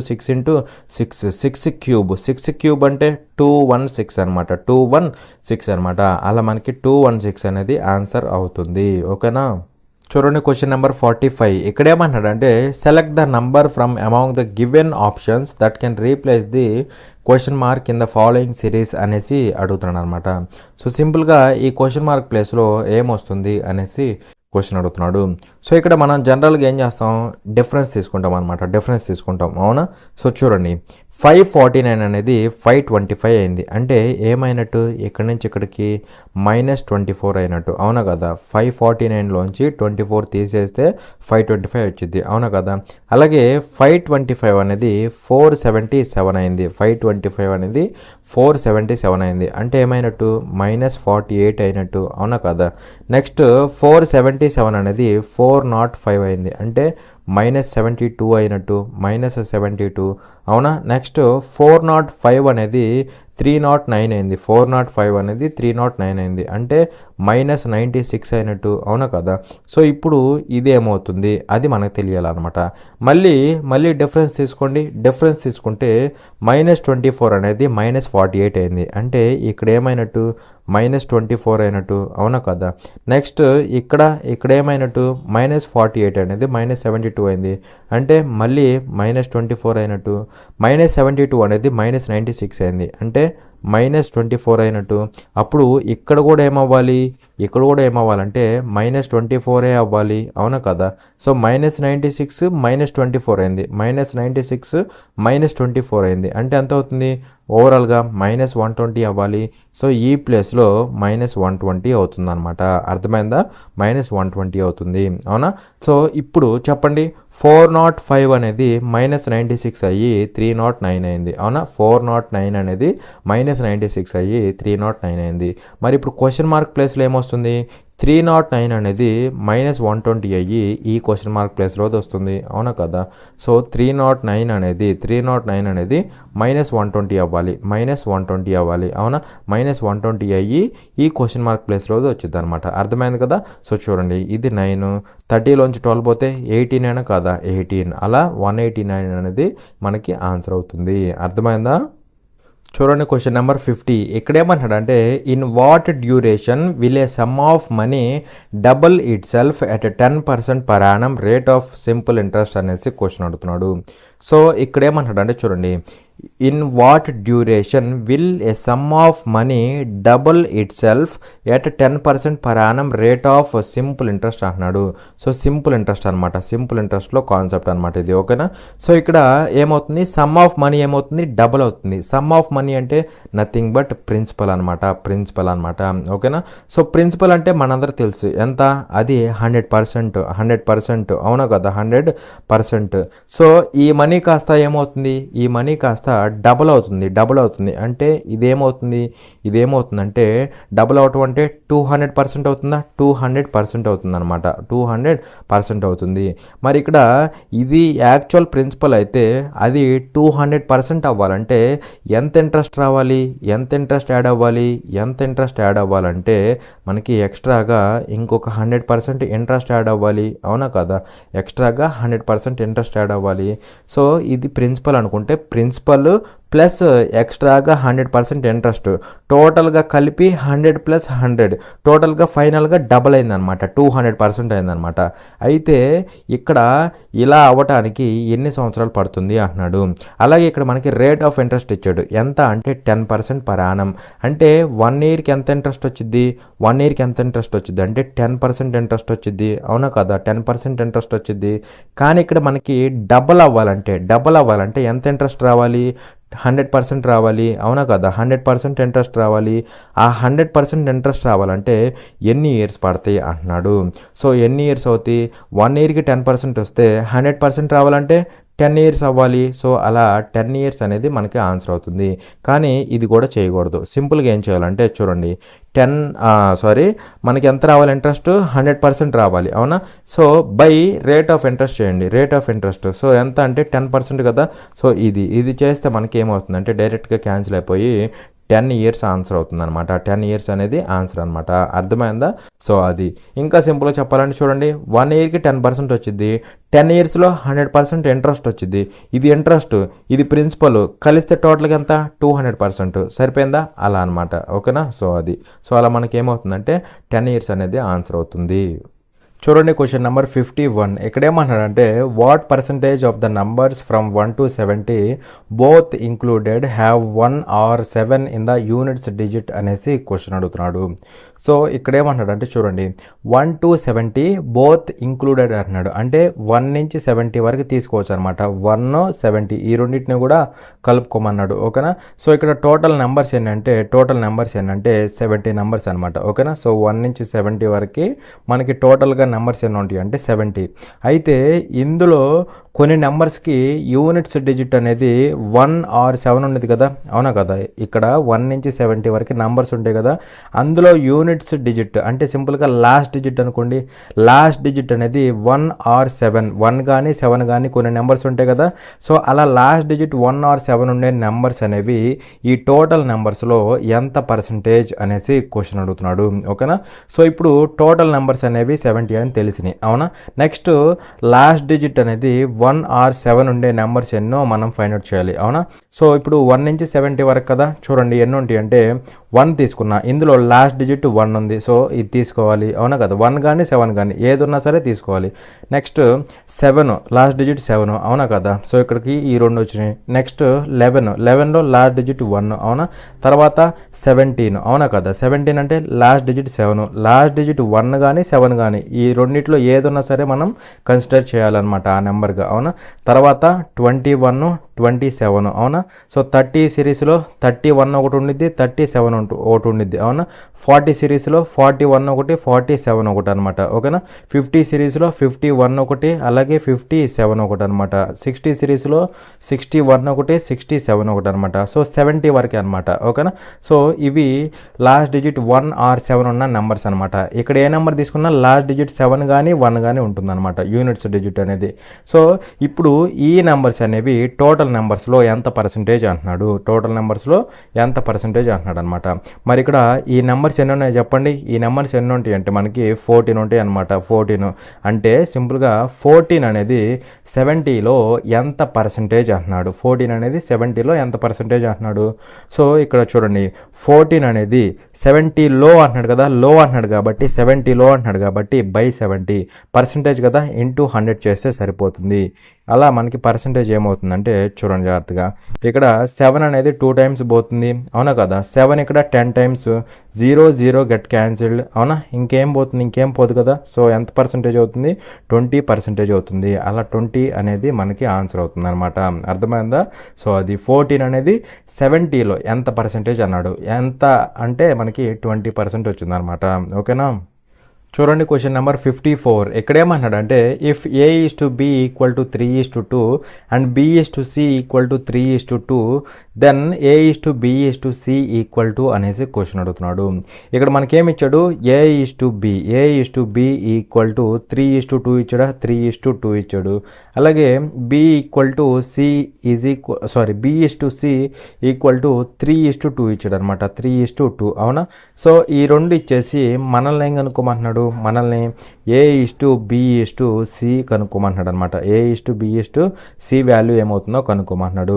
మరి మీరు ఇక్కడ క్లియర్గా చూస్తే A తర్వాత B వచ్చింది అవునా. సో Bతో ఎండ్ అయింది, ఇక్కడ Bతో స్టార్ట్ అయింది, అంటే ఏముంది మనకి కంటిన్యూటీ ఉంది అవునా కదా. సో A తర్వాత Bతో ఎండ్ అయింది, మళ్ళీ Bతో స్టార్ట్ అయింది, అలా కంటిన్యూటీ ఉందన్నమాట అవునా కదా. సో ఎప్పుడైనా గుర్తుపెట్టుకోండి, కంటిన్యూటీ ఉన్నప్పుడు సింపుల్గా ఆ మొత్తానికి రేషియో అలా తీసుకుంటాం. అంటే చూడండి జాగ్రత్తగా, ఇక్కడ డైరెక్ట్గా A తర్వాత B వచ్చింది, ఇక్కడ కూడా A తర్వాత B అవునా, మళ్ళీ Bతో స్టార్ట్ అయింది, B తర్వాత C, ఇదిగోండి B తర్వాత C. సో ఇలా కంటిన్యూటీ ఉన్నప్పుడు సింపుల్గా రేషియో ఎలా తీసుకుంటాం అంటే చూడండి, డౌన్కి దిగండి, 3 into 3 ఎంత 9 అవుతుంది. ఈస్ట్ క్రాస్ వెళ్ళండి, 3 into 2 ఎంత అవుతుంది, 3 into 2 అంటే 6 అవుతుంది. ఈస్ట్ మళ్ళీ డౌన్కి దిగండి 2 is to 2 ఎంత అవుతుంది, 4 అవుతుంది. అలా కంబైన్డ్ రేషియో లేదా కాంపౌండ్ రేషియో ఏమవుతుందంటే మొత్తానికి కలిపి 9 is to 6 is to 4 అవుతుంది అనమాట. ఓకేనా. సో అలా మొత్తానికి కలిపి 9 is to 6 is to 4 అనమాట. సో ఈ విధంగా చేయొచ్చు, లేదు అంటే త్రూ ఆప్షన్ వెరిఫికేషన్ వెళ్ళొచ్చు అనమాట. ఎలాగా అంటే చూడండి జాగ్రత్తగా చెప్పేది అబ్జర్వ్ చేయండి. ఇక్కడ మనల్ని దేనికి రేషియో కనుక్కోమన్నాడు, A is to B is to Cకి రేషియో కనుక్కోమన్నాడు. సో దాన్ని రేషియో కనుక్కోమన్నాడు కాబట్టి మనకిచ్చే రేషియో కూడా ఎలా ఉంటుంది, A is to B is to C అలాగే ఉంటుంది అవునా కదా.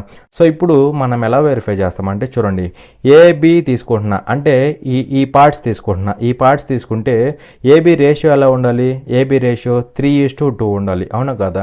సో ఇక్కడ చూస్తున్నా, ఇక్కడ 9 is to 6 ఉంది. సో 3 క్యాన్సిల్ అయిద్దా, 3 ఇక్కడ 3 టైమ్స్ పోతుంది, 3 ఇక్కడ 2 times, so 3 is to 2 okay బాగానే ఉంది.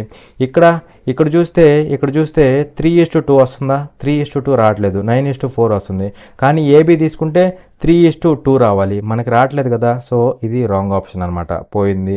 నెక్స్ట్ ఇక్కడ చూస్తే ఇక్కడ 3 అనేది 2 టైమ్స్ పోతుంది, 3 అనేది 1 టైము, 2 is to 1 వస్తుంది. కానీ AB తీసుకుంటే 3 is to 2 రావాలి. సో ఇక్కడ కూడా ఫెయిల్ అయిపోయింది కదా, ఇక్కడ కూడా ఫెయిల్ అయిపోయింది, రాంగ్ ఆప్షన్. నెక్స్ట్ ఇక్కడ తీసుకుంటే ఇక్కడ మనకి 2 అనేది 3 టైమ్స్ పోతుంది, 2 అనేది 2 టైమ్స్ పోతుంది అవునా. సో 3 is to 2 ఇక్కడ బాగానే వచ్చింది, దీనికి ఆన్సర్ అవడానికి ఛాన్స్ ఉందన్నమాట. Next B is to C తీసుకుందాం, B is to C ఇక్కడ తీసుకుంటే 3 is to 2 రావాలన్నమాట. B is to C తీసుకుందాం, ఇక్కడ తీసుకోండి, ఇక్కడ రేషియో ఏమవుతుందో చెప్పండి, 2 ఇక్కడ 3 టైమ్స్, 2 ఇక్కడ 2 టైమ్స్ అనమాట. 3 is to 2 వచ్చింది ఇక్కడ. ఓకే. నెక్స్ట్ ఇక్కడ చూస్తే 4 is to 3 BCకి తీసుకుంటే 4 is to 3 వచ్చింది, మనకు రావాల్సింది 3 is to 2, మరి 4 is to 3 వచ్చింది కాబట్టి రాంగ్ ఆప్షన్ అనమాట. అలా మనం విడివిడిగా వెరిఫై చేసుకోవాలన్నమాట. ఓకేనా. ఫస్ట్ AB తీసుకుంటే మనకి 2 ఆప్షన్స్ ఎలిమినేట్ అయిపోయినాయి అవునా, తర్వాత BC తీసుకున్నాం, అప్పుడు ఇంకొక ఆప్షన్ ఎలిమినేట్ అయిపోయింది. అలా సింపుల్గా మిగిలిపోయిన ఆప్షనే మనకి ఆన్సర్ అవుతుంది అనమాట. ఇది ఆప్షన్ వెరిఫికేషన్. ఓకేనా. లేదు అంటే ఇలా చేసుకున్నా నో ప్రాబ్లం. చూడండి క్వశ్చన్ నెంబర్ 60. ఇక్కడ ఏమంటాడు అంటే the simplified value of 0.002 into 0.5 is అనేసి క్వశ్చన్ అడుగుతున్నాడు. సో ఇక్కడ దీన్ని సింప్లిఫైడ్ వాల్యూ చెప్పమంటున్నాడు అనమాట. సో ఇక్కడ దీన్ని ఎలా రాసుకోవచ్చు, 2/1000 రాసుకోవచ్చా, 2/1000 రాసుకోవచ్చు. పాయింట్ తర్వాత 3 డిజిట్స్ కదా, సో 1000 రాసుకోవచ్చు అనమాట. ఇంటూ ఇది 5/10 రాసుకోవచ్చా, 5/10 రాసుకోవచ్చు అనమాట అవునా కదా. మరి ఇక్కడ చూస్తే ఏమవుతుంది, 2 into 5 10, ఇక్కడ 10 గెట్ క్యాన్సిల్డ్. సో ఫైనల్గా 1/1000 అయిద్దా, 1/1000 అంటే 0.001 అయిద్ది అనమాట. 1/1000 అంటే 0.001, 1000తో డివిజన్ అంటే పాయింట్ అనేది 3 టైమ్స్ వెనక్కి వెళ్ళిద్ది అనమాట. ఓకేనా. సో అలా 0.001 అనేది ఆన్సర్ అనమాట, 0.001, దట్ ఈజ్ ఆప్షన్ 4. ఓకేనా. చూడండి క్వశ్చన్ నెంబర్ 61. ఇక్కడ ఏమంటాడంటే a tree breaks and falls to the ground such that its upper part is still partially attached to its stem.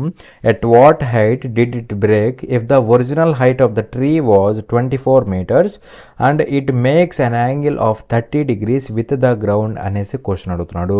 So simple క్వశ్చనే, జాగ్రత్తగా అబ్జర్వ్ చేయండి, ఓకేనా. సో ఇక్కడ ఒక ట్రీ ఉందన్నమాట, ఇదిగోండి, ఇది యాక్చువల్గా ఒక ట్రీ అనమాట, ఓకేనా. ఇది యాక్చువల్గా ఒక ట్రీ అనమాట.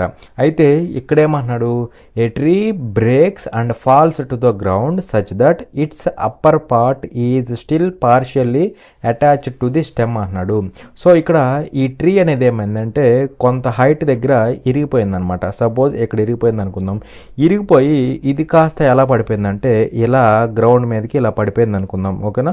సో గ్రౌండ్ మీదకి ఎలా పడిపోయిందంటే ఇదిగోండి ఇలా పడిపోయింది అనమాట, ఓకేనా. సో ఇది యాక్చువల్గా ఇలా పడిపోయింది అనమాట, అర్థమైందా. సో ఇది ట్రీ అనమాట, ఇరిగిపోయిన ట్రీ అనమాట. సో ఇది ఇప్పుడు లేదు ప్రెజెంట్ అయితే, అవునా. సో ఇలా పడిపోయింది అనమాట. పడిపోతే ఇక్కడ ఏమన్నాడు అంటే చూడండి, పడిపోతే at what height did it break అన్నాడు. సో గ్రౌండ్ నుంచి ఎంత హైట్లో ఇది బ్రేక్ అయిపోయింది అంటున్నాడు. సో ఎంత హైటో మనకు తెలియదు కదా, లెటర్సే హెచ్ అనుకుందాం, అర్థమైందా ఇది. అండ్ అలాగే ఇక్కడేమంటున్నాడు, if the original height of the tree was 24 meters. So ఇదే కదా, ఇది మొత్తం ట్రీయే కదా, ఒరిజినల్గా అది ట్రీ అనమాట. ఆ ఒరిజినల్ హైట్ ఎంత అంటే 24 meters అనమాట. ఒరిజినల్ హైట్ ఎంత 24 meters అనమాట. మరి ఇక్కడ చెప్పండి, మరి ఇక్కడ ఈ పార్ట్ని మనం హెచ్ అని తీసుకున్నాం, టోటల్ 24 కాబట్టి ఈ పార్ట్ వరకే ఏమవుతుంది, ఈ పార్ట్ వరకు 24 మైనస్ హెచ్ అవుతుంది, అవునా కదా. టోటల్ ఎంత అవ్వాలి, 24 అవ్వాలి. అందులో ఇది హెచ్ కాబట్టి, ఈ పార్ట్ హెచ్ కాబట్టి రిమైనింగ్ పార్ట్ ఏమవుతుంది, 24 మైనస్ హెచ్ అవుతుంది, అవునా కదా. రిమైనింగ్ పార్ట్ 24 మైనస్ హెచ్ అవుతుంది అనమాట. మరి ఇది 24 మైనస్ హెచ్ కాబట్టి ఇదే కదా ఇక్కడ గ్రౌండ్ మీద పడింది, అప్పుడు ఇది కూడా ఏమవుతుంది 24 మైనస్ హెచ్ అవుతుంది. ఓకే, ఇది బాగానే ఉంది. ఇక్కడ 90 degrees యాంగిల్ ఫామ్ అయింది, అవునా కదా, స్ట్రైట్గా ఉండేది కదా. అండ్ అలాగే ఇక్కడ ఏమంటున్నాడు అంటే చూడండి, it makes an angle of 30 degrees with the ground అంటున్నాడు. ఇలా పడిపోయినప్పుడు చెట్టు అనేది ఈ గ్రౌండ్తో 30 degrees యాంగిల్ని ఫామ్ చేస్తుంది అనేసి చెప్తున్నాడు అనమాట. అయితే ఇక్కడ ఏమంటున్నాడు, at what height did it break అంటున్నాడు. సో హైట్ ఎంత హైట్ దగ్గర ఇది ఇరిగిపోయింది అంటున్నాడు, ఓకేనా. సో హెచ్ అనుకున్నాం కదా, ఆ వాల్యూ కనుక్కుంటే సరిపోతుంది. మరి ఇక్కడ నాకు చెప్పండి, ఇక్కడ ఏం తీసుకోవచ్చు, ఆపోజిట్ సైడ్ ఉంది, హైపోటెన్యూస్ ఉంది, అప్పుడు ఏమవుతుంది sin 30 తీసుకోవచ్చా. sin 30 అంటే 1/2 is equal to opposite side అంటే హెచ్ బై ఇదేంటి, ఇది హైపోటెన్యూస్ అంటే 24 మైనస్ హెచ్ అనమాట. క్రాస్ మల్టిప్లై చేయి, ఏమవుతుంది 24 minus H equal to 2h అవుతుందా, 2h. అప్పుడు 24 ఈక్వల్ టు 3h అవుతుందా, 3h. అప్పుడు హైట్ ఈక్వల్ టు ఏమవుతుంది, డైరెక్ట్గా హెచ్ విల్ బి 8 అవుతుందా, 8 meters అవుతుంది అనమాట, అవునా. సో 8 meters అనేది ఆన్సర్ అవుతుంది, ఓకేనా. చూడండి క్వశ్చన్ నెంబర్ 62. ఇక్కడేమంటున్నాడంటే the arithmetic mean of the observations అనేసి మనకి కొన్ని అబ్జర్వేషన్స్ ఇచ్చాడు, వాటి యొక్క అర్థమెటిక్ మీన్ని ఫైండ్ అవుట్ చేయమంటున్నాడు, ఓకేనా. మీన్ అంటే మనం ఏం చేస్తాం, some of the observations by total number of observations వేస్తాం, అవునా కదా. సో ఇక్కడ అబ్జర్వేషన్స్ ఏంటంటే చూడండి, 39, 49, అలాగే 59, తర్వాత 60, 70, 80, 90, 60, 70, 80, 90, మళ్ళీ 93, తర్వాత 90 అనమాట. సో ఇవి అబ్జర్వేషన్స్, అవునా. సో ఇక్కడ చూస్తే ఏమవుతుందంటే 9, 9, 9, 3 9 27, ఇక్కడ ఒక 3 ఎంత అవుతుంది, 30 అవుతుంది, అవునా కదా. సో 3 పైన రాయి, 3 3 6 4 10, 15 6 21, 21 7 28, 28 8 36, 36 9, 45 45 9, 54 54 9, 54 9, 63 అనమాట, ఓకేనా. సో సమ్ ఎంత అంటే సమ్ ఆఫ్ ది అబ్జర్వేషన్స్ ఎంత అంటే 630, అవునా. 630 divided by total number of observations ఎన్ని ఉన్నాయి, 1 2 3 4 5 6 7 8 9 ఉన్నాయి అనమాట, ఓకేనా. సో 9 అబ్జర్వేషన్స్ ఉన్నాయి అనమాట, ఓకేనా. So 9 observations, some of the observations by total number of observations. So ఎంత అవుతుందంటే వాల్యూ అనేది చూడండి, 9 ఇక్కడ 63లో 7 times, పక్కన 0 కదా 70 times అనమాట. అలా మనకి మీన్ ఏమవుతుందంటే మీన్ ఆర్ యావరేజ్ ఎంత అవుతుందంటే 70 అనమాట. చూడండి క్వశ్చన్ నెంబర్ 72. ఇక్కడ ఏమంటున్నాడంటే A sells a bicycle to B at a profit of 20% and B sells it to C at a profit of 25%. If C pays rupees 1500 then what did A pay for it అనేసి question అడుగుతున్నాడు. So ఇక్కడ ఏమంటాడంటే చూడండి, A sells a bicycle to B at a profit of 20%. So ఇక్కడ దీన్ని రేషియోస్లో చేస్తే సింపుల్గా అయిపోతుంది. సో ఇక్కడ ఏ అనేవాడు బికి ఒక సైకిల్ని అమ్ముతున్నాడు కాబట్టి ఇక్కడ రేషియో ఎవరికి వస్తుందంటే ఏకి బికి వస్తుంది, ఏకి బికి వస్తుంది అనమాట. సో ఫస్ట్ ఏ తర్వాత బి, ఓకేనా, అలా రేషియో. సో రేషియో ఏమవుతుందంటే చూడండి, ఏ బికి ఎలా అమ్మాడు, 20% ప్రాఫిట్తో అమ్మాడు, 20% ప్రాఫిట్తో అమ్మాడు, అవునా. మరి 20% అంటే ఫ్రాక్షన్లో ఏమవుతుంది, 1/5 అవుతుందా, 1/5 ప్రాఫిట్ కదా, ప్లస్ అనమాట.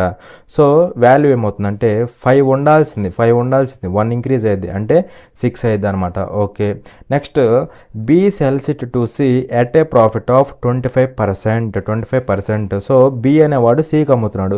సో ఇప్పుడు రేషియో ఎవరికి వచ్చింది, బికి సికి వచ్చింది అనమాట, బికి సికి వచ్చింది అనమాట, ఓకేనా. సో ఎలాగంటే వీడు 25% ప్రాఫిట్తో అమ్ముతున్నాడు, 25% అంటే ఫ్రాక్షన్లో ఏమవుతుంది, 1/4 అవుతుంది, అవునా, ప్రాఫిట్ కదా, ప్లస్ అనమాట. సో వాల్యూ అనేది 4 ఉండాల్సింది, 5 అయింది అనమాట, 1 ఇంక్రీజ్ అయింది కదా, 5 అయింది, ఓకేనా. అయితే ఇక్కడ ఏమంటున్నాడు అంటే చూడండి, if C pays rupees 1500 then what did A pay for it అంటున్నాడు. సో ఇక్కడ సి అనేవాడు 1500 రూపాయలకి కొనుక్కుంటే, 1500 రూపాయలు పే చేసి కొనుక్కుంటే ఏ ఎంత కొన్నాడు అనేసి క్వశ్చన్ అనమాట, ఓకేనా. సో ఇప్పుడు ఈ ముగ్గురికి రేషియో కట్టండి, ఏ తర్వాత బి తర్వాత సి అనమాట. సో కంటిన్యూటీ ఉందన్నమాట, ఓకేనా. సో ఏ తర్వాత బి తర్వాత సి అనమాట. సో కంటిన్యూటీ ఉంది కదా, డైరెక్ట్గా A:B:C కట్టేసేయచ్చు అనమాట. ఎలాగంటే చూడండి, డౌన్కు దిగండి, 5 4 ఎంత 20 మళ్ళీ క్రాస్ వెళ్ళండి, 4 6 ఎంత 24 ఇక్కడ డౌన్కి దగ్గరండి 6 5 ఎంత 30 అనమాట, ఓకేనా. సో ఇక్కడ ఏం పోతుంది మనకి, మూడిట్లో క్యాన్సిల్ అయ్యే నెంబర్ ఏముంది మనకి, 2 పోతుంది కదా, 2 ఇక్కడ 10 టైమ్స్ పోతుంది, 2 ఇక్కడ 12 టైమ్స్ పోతుంది, 2 ఇక్కడ 15 టైమ్స్ పోతుంది అనమాట. సో ఇక్కడ A:B:C రేషియో ఏమొచ్చింది, 10:12:15 అనమాట, 10:12:15 అనమాట. ఇవి ఏంటంటే ఈ ముగ్గురికి సంబంధించిన కాస్ట్ ప్రైజ్లు అనమాట, ఓకేనా. అంటే ఏ అనేవాడు 10 పార్ట్స్ పెట్టి కొన్నాడు, బి అనేవాడు 12 పార్ట్స్ పెట్టి కొన్నాడు. ఎవరి దగ్గర నుంచి, ఏ దగ్గర నుంచి కొన్నాడు, ఓకేనా. ఎంతకంటే బి 12 పార్ట్స్కి కొన్నాడు అనమాట. సి అనేవాడు 15 పార్ట్స్కి కొన్నాడు. ఎవరి దగ్గర నుంచి, బి దగ్గర నుంచి కొన్నాడు అనమాట. అలా ఏ 10 పార్ట్స్కి కొన్నాడు, బి 12 పార్ట్స్కి కొన్నాడు, సి 15 పార్ట్స్కి కొన్నాడు. అంటే సింపుల్గా చూడండి, ఇక్కడ సి ఎంత పే చేస్తాడు, 15 పార్ట్స్ పే చేస్తాడు అనమాట, అవునా కదా. 15 పార్ట్స్కి కొన్నాడు కాబట్టి 15 పార్ట్స్ పే చేస్తాడు. కానీ మనీ రూపంలో సి ఎంత పే చేస్తున్నాడు, 1500 పే చేస్తున్నాడు, అవునా కదా, 1500 పే చేస్తున్నాడు. అయితే ఇక్కడ what did A pay for it అంటున్నాడు, ఏ ఎంత పే చేశాడు అన్నాడు. మరి ఏ ఎంత కొన్నాడు, 10 పార్ట్స్కి కొన్నాడు అంటే 10 పార్ట్స్ పే చేశాడు, అవునా కదా. ఈ వాల్యూ కనుక్కుంటే సరిపోతుంది. మరి ఇక్కడ చెప్పండి, 15 పార్ట్స్ వాల్యూ 1500 అయితే 10 పార్ట్స్ వాల్యూ ఏమవ్వాలి, 1000 అవ్వాలి, అంటే 1000 అవ్వాలన్నమాట. దట్ ఈజ్ ఆప్షన్ 2, ఓకేనా. సో ఇంతవరకు కాన్సెప్ట్ అనేది క్లియర్ అనుకుంటున్నాను. For more such free videos, subscribe to our channel, like, share and comment. Thanks for watching. Jai Hind.